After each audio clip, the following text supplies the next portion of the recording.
A few months ago, my rich friend Evan bought a massive house on the outskirts of town. The kind of place people slow their cars down to stare at. Custom built in the 80s, hidden behind iron gates and dead pine trees, sitting alone like it wanted to be forgotten. Back when we were kids, we used to ride our bikes past it and dare each other to run up and touch the front door. One Halloween, we even covered the whole lawn in toilet paper before sprinting away laughing like idiots. Now Evan owned it as a second home. Funny how life works. I'm a carpenter by trade, so before he finalized the purchase, he asked me to inspect the place. Structurally, it was perfect. No mold, no rot, no warped flooring. Whoever lived there before had maintained it obsessively. The pipes gleamed. The foundation was solid. Even the attic looked untouched by time, but there was one room. Every large house has a room that feels off. Usually it's harmless. Bad lighting, strange wallpaper, weird layout. This room was different. It sat at the far end of the second-floor hallway behind a heavy white door. No windows, no furniture, no decorations, just white tiles, floor, walls, ceiling. Every inch covered in glossy white tile like a surgical theater. There was one electrical outlet near the floor and a tiny circular hole in the wall tile about chest height. That was it. No shower. No sink, no drain, nothing. Standing inside made my skin crawl. Sound echoed strangely in there. Even breathing sounded too loud. Evan leaned against the doorway, staring inside. "What do you think this room was for?" "No idea," I admitted.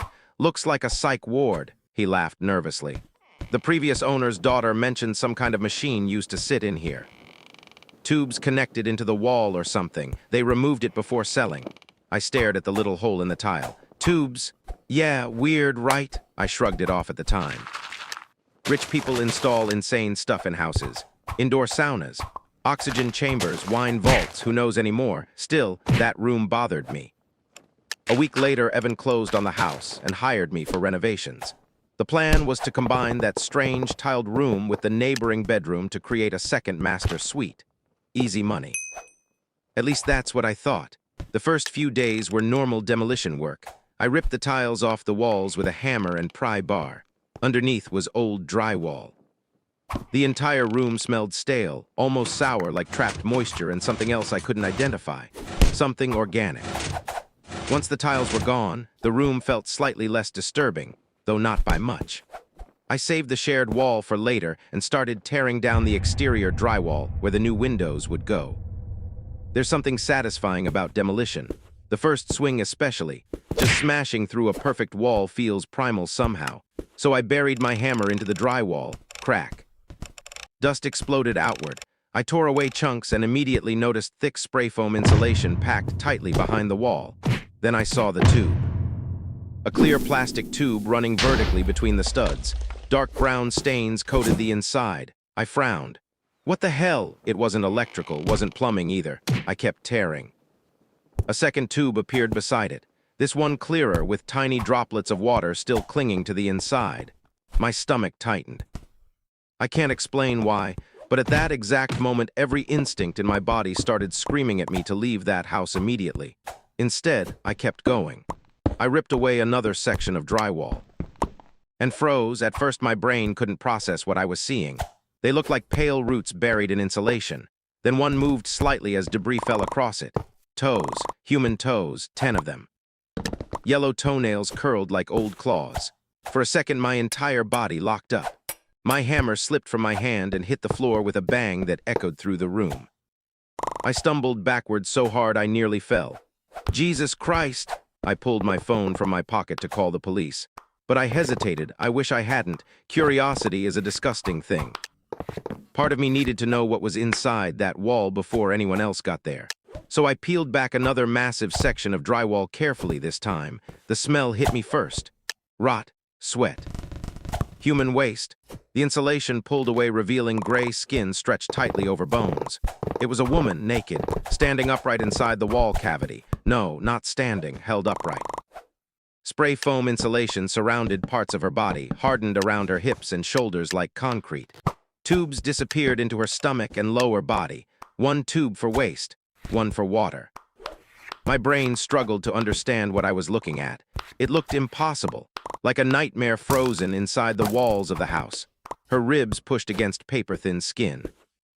Her arms hung limp at unnatural angles, clumps of hair stuck to her face.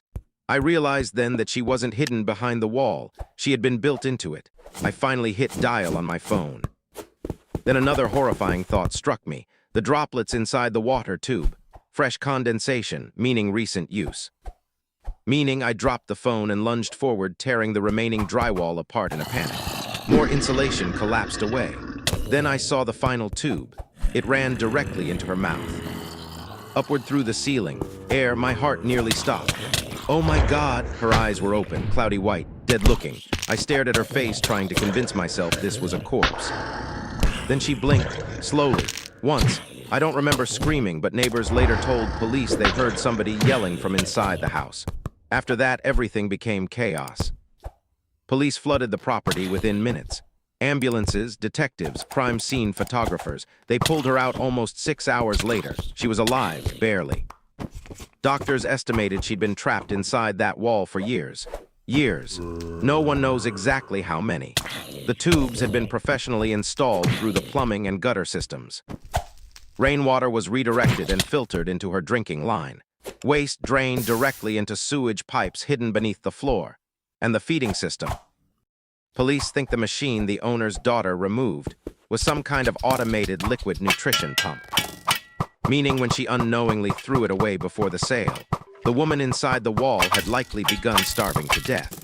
The previous homeowner had died 3 months earlier from a stroke. Respected businessman, charity donor, church member, everyone described him as quiet and kind. Police are still investigating whether he acted alone. Personally, I don't care anymore. Because some questions should never be answered. I still wake up at night thinking about that blink, not the woman herself, the timing of it. Because after years trapped inside darkness, buried alive behind tiles and drywall, dehydrated and starving, she waited until I uncovered her face to blink. Like she knew somebody had finally found her. Or worse, like she'd been awake the entire time, listening to every sound in that house, hoping someone would eventually tear the wall open before she died inside it forever.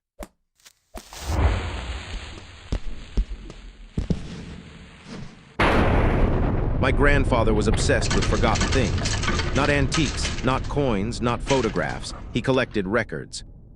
For 40 years, he worked deep inside the municipal archives of our tri-state area, buried beneath flickering fluorescent lights and rows of dust-covered filing cabinets. When the county switched to digital storage in the late 90s, entire decades of old microfiche records were scheduled for disposal. Thousands of thin, transparent sheets holding microscopic photographs of newspapers, police reports, death certificates, and court documents were dumped into industrial bins like trash. My grandfather rescued them. 1 cabinet became 5, 5 became 14. By the time he died last autumn, his basement looked less like a house and more like a forgotten government bunker. Olive green steel drawers lined every wall from floor to ceiling. The air smelled like mildew, rust, and burnt dust from old machines. I inherited all of it, including his microfiche reader. The thing looked prehistoric, a gigantic gray machine from the late 70s with a humming cooling fan and a glowing yellow projection screen that made every image look sickly and ghost-like. At first, I planned to throw everything away, but grief does strange things to people. Some nights I'd go downstairs just to feel close to him again, so I started browsing the archives. Property taxes from 1972, sewer maintenance reports, missing dog notices, local newspapers, most of it was painfully boring. But there was something hypnotic about scrolling through frozen moments from 40 years ago. Entire crowds of dead strangers smiling at parades, football games, protests, town fairs. It felt like spying on ghosts. 3 weeks ago, I found the first photograph. October 14th, 1983. The Valley Ledger had covered the grand opening of a new public park downtown. The photo showed hundreds of people gathered around the mayor while he cut a ribbon, families smiling, children waving flags, confetti frozen midair. And near the edge of the frame, half hidden behind a woman holding balloons, stood a man staring directly into the camera. He wasn't smiling. He wasn't even blinking. Everyone else looked natural, caught mid-laugh or turning their heads, but this man looked completely still, like he had been pasted into the image afterward. His face was pale and expressionless. But what really caught my attention was his coat. A heavy olive green canvas coat with asymmetrical silver toggle fasteners instead of buttons. On the left shoulder was a frayed square where some kind of military patch had been ripped off. For some reason, the jacket bothered me more than the man. It looked familiar. I brushed it off and kept scrolling. 2 nights later, I found him again. August 1986, a courthouse protest. This time he stood near the back of the crowd, wearing the exact same heavy winter coat despite the middle of summer heat. Same pale face, same hollow eyes, same rigid posture. And he hadn't aged a single day. I remember the exact feeling that crawled through my stomach when I realized it. Not fear, recognition.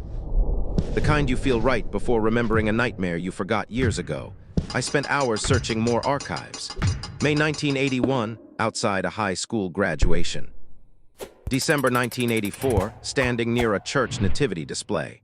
July 1987, visible through the window of a diner during a street festival. Always watching the camera, always wearing that coat. Always exactly the same. The longer I searched, the worse it became. It wasn't just that he never aged. The photographs themselves seemed wrong around him. In some images, people near him appeared blurred while he remained perfectly sharp. In others, shadows pointed in different directions around his body. In one photo from 1985, everyone in the frame cast a shadow except him. That was the night I stopped sleeping properly. The next morning, desperate to clear my head, I drove to a vintage warehouse on the edge of town. I've always liked old military jackets and workwear. I figured normal life might drown out the paranoia growing in my head. The warehouse was enormous, rusted shelves, flickering lights, mountains of second-hand clothing. I was halfway through a rack labeled military surplus and outerwear when my hand touched heavy canvas. I froze. Slowly, I pulled the hanger forward. Olive green, silver toggle closures. Frayed patch on the shoulder. My pulse started hammering instantly. It was the coat, not similar, not close. The exact same coat. There wasn't even a brand label inside. Just a faded handwritten tag hanging from the collar. $45. I should have walked away. Instead, I bought it. The cashier barely looked at me while ringing it up. But right before handing over the receipt, he paused and frowned at the coat. Then he quietly asked, "Where'd you say you found this?" I told him it came from their rack. His expression changed immediately, like he regretted saying anything at all. He handed me the bag without another word. I brought the coat home. The second I laid it over my living room chair, something felt wrong in the house. Not dramatic, subtle, like the silence had changed. That night I kept catching myself glancing toward the chair without realizing it. Twice, I could have sworn the sleeves had shifted position slightly. By midnight, I was so unnerved that I turned the chair to face the wall. Yesterday, I decided I needed answers. I went back into the basement with a notebook and began systematically cataloging every appearance of the man. 1981, 1982, 1983, 1984, 1985, 1986, then finally, April 1989. The newspaper article showed volunteers cleaning trash near the riverbanks after severe flooding. I slowly adjusted the focus dial until the grainy image sharpened. And there he was again, standing across the river behind a weeping willow tree. But this time something was horribly different. The coat was filthy. Mud caked the lower half like it crawled through wet earth. One sleeve cuff was torn open, and across the chest was a jagged L-shaped rip in the fabric. But that wasn't the worst part. His face looked terrified, not blank, not emotionless, terrified. His eyes were wide with panic, staring directly into the camera like he was trying to warn whoever viewed the photograph. My stomach dropped because I recognized that expression. I had seen it in the mirror before. I stumbled upstairs so fast I nearly fell on the steps. I grabbed the vintage coat from the chair and checked it under the living room lamp with shaking hands. Mud stains along the hem, split cuff lining, and stitched carefully across the chest, an L-shaped tear. I dropped the coat immediately. My hands were ice cold. I sat there staring at it on the floor while every thought in my head collapsed into one horrifying realization. The earlier photographs never showed damage on the coat because the damage hadn't happened yet. The jacket in the archive was changing over time. A timeline, not a coincidence. I forced myself to breathe and tried to think rationally. Then another memory hit me so hard I almost threw up. 10 minutes earlier downstairs, before panicking, I had zoomed in on the man's face. In the older photos, his hair was different each time. 1981, short. 1986, longer on the sides. But in the April 1989 photograph, the man had my exact current haircut. The uneven one I gave myself 2 nights ago after messing up trimming my hair in the bathroom mirror. I'm sitting on my couch right now writing this. The basement fan is still humming beneath the floorboards. And a few minutes ago, I heard the microfiche reader's dial turn by itself downstairs. One click, then another. Like someone is advancing to the next frame.